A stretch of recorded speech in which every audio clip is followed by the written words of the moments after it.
Welcome to Prodigals Online, an online-first approach to planting and building a cross-denominational community of Christians in central Kentucky. My name is Brad, and I want us all to live with faith on fire. If Jesus and his resurrection are real, then let's live like it by putting faith first in our lives. Hopefully, we can encourage each other one step closer to personal love for Christ today. These messages only last about 5 minutes, so you can quickly renew your mind. And they happen multiple times each week to keep you going strong.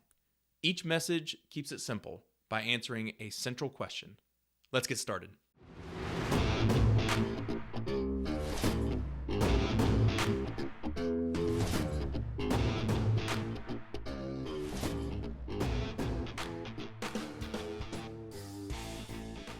Should a Christian's beliefs influence their politics? This may be the most controversial one yet. The separation of church and state within the framework of the newly minted American Constitution was a game-changing political revelation in the 1780s. Prior to that, national religious identities would change at the whim of the newly crowned monarch. Conflicting religious sects would war against each other across millennia in the name of some government. These conflicts have killed millions of people across time as religion was mixed with state affairs. Jesus did not advocate for zealous violence, yet Christians have been equally as guilty in this abuse of religious identity. The Spanish conducted a bloody inquisition. Catholic English monarchs slaughtered Protestant citizens. See Bloody Mary. Let's not forget the interfaith violence that has become routine, such as the biblical warfare or the multiple crusades. Without a doubt, the name of Jesus has been abused in man's pursuit of power, land, and wealth.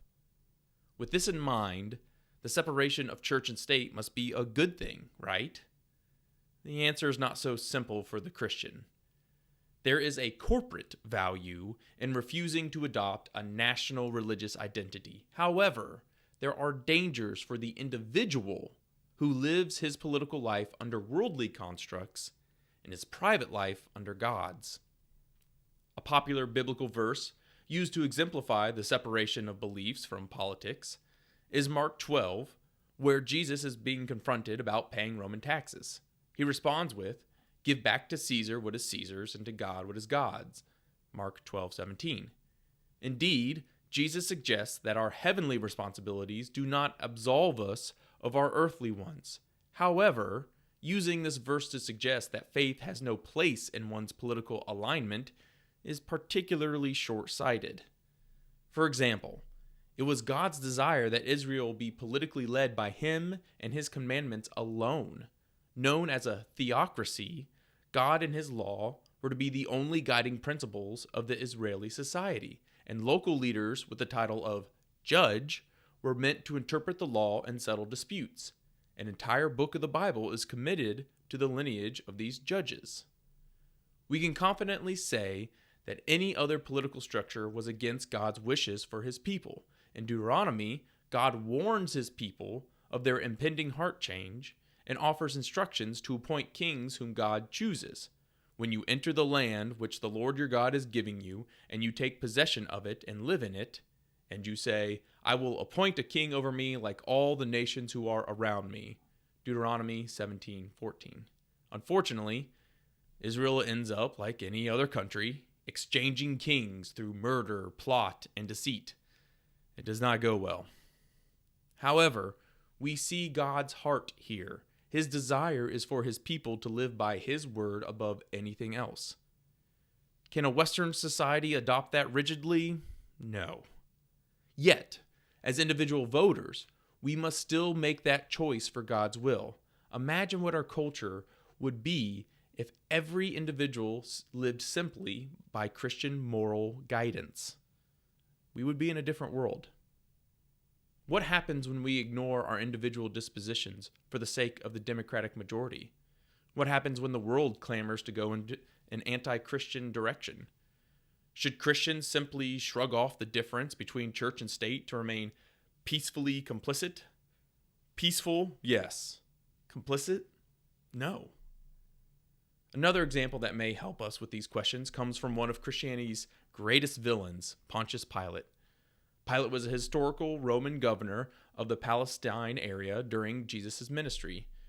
History tells us that Pilate was a brutal leader. He lost his position and was recalled back to Rome after a massacre of Samaritan civilians. You may know Pilate better as the governor who condemns Jesus to his crucifixion at the demand of an angry Jewish crowd. The crucifixion is mentioned in each of the 4 gospel books. In Luke's version, chapter 23 recalls Jesus' presentation before Pilate, Herod, and the crowd. We read Pilate's declaration of Jesus' innocence, trying to convince the mob against putting Jesus to death. But before we give credit to Pilate for being such an upstanding advocate, let's not forget that he ordered the vicious 39 lashes before Jesus' death and ultimately condemned Jesus to die. Pilate had the authority to commute this punishment and refused.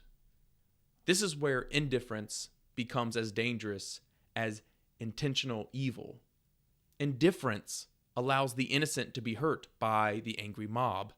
Indifference reveals the weakness of our inner character because the indifferent prefers personal peace and conflict avoidance more than the protection of the marginalized and vulnerable. A righteous man can confront a mob peacefully and lovingly. However, a righteous man cannot condemn the innocent to suffer in any peaceable way. While our culture demands abortion rights, who do we stand with? As our culture advocates for separatist, nationalistic policies, do we turn a blind eye to the massacred and suffering abroad? When the culture confuses our children, do we allow the mob to dictate their identity, or do we defend their divinely inspired images? If culture wants to imprison the poor, do we stand idly by while they are handcuffed? National religious identities lead to tribalism and often violence. However, the lack of a personal religious identity leads to indifference, weakness, and cowardice like Pilate. An angry democracy is much like an angry mob, only with more political entitlement. People of God are called to be not of this world. We are called to stand in the gap for all oppressed and hurting, no matter the risk or cost to ourselves. People of God, it's time to take a peaceful stand, but a stand nonetheless. Hey, thank you for tuning in to the message. If you want to join the Substack community, you can find the link on our website, www.prodigals.online. There, you can also find our guiding beliefs, donation links, and digital worship set lists. The messages are available via email newsletters, audio podcasts on all the major apps, and video accompanying the Substack post. Please subscribe, rate, and most of all, share. Share it with someone who needs to know Christians live, work, and play beyond the walls of the church. I pray that building a community of deep-seated, loving, and authentic Christians encourages you. Until next time, take care, and God bless.